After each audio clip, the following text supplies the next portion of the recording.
Hey guys, let's get more news from Packers, but first don't forget to subscribe to the channel and leave your like. Perfect trade that the Green Bay Packers must offer the Vikings for Dalvin Cook. After years of maintaining one of the most efficient rushing offenses in the NFL, the Minnesota Vikings barely got anything done on the field last year. Minnesota averaged the fifth worst rushing yards per game in the league. Star running back Dalvin Cook posted the lowest yards per carry of his career and only surpassed the 100-yard mark twice in 17 games. Cook is expected to be paid $14.1 million this season, making him the third most expensive player on the Vikings roster and is under contract through the 2025 campaign. The Vikings would save a significant sum if they released Cook, but trading their hasty leader would be much more beneficial. Cook isn't much of a threat in the passing game, which isn't a problem for Packers. Packers are generally big spenders, and have cap spaces match Cook's salary almost perfectly and place them in the NFL's top 10 cap spaces.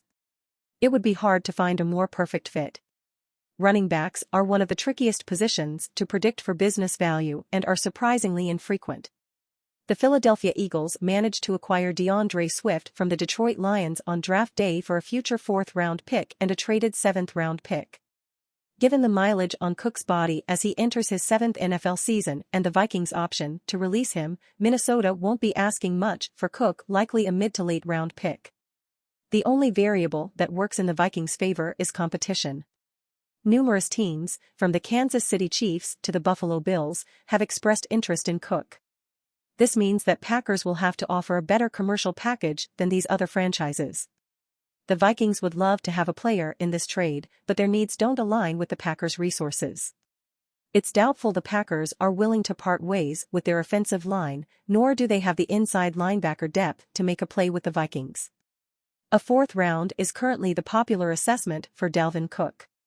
If the Packers want to ensure they catch Cook, they'll have to go further. And you fan, what do you think of the Dalvin Cook situation? Leave your opinion in the comments.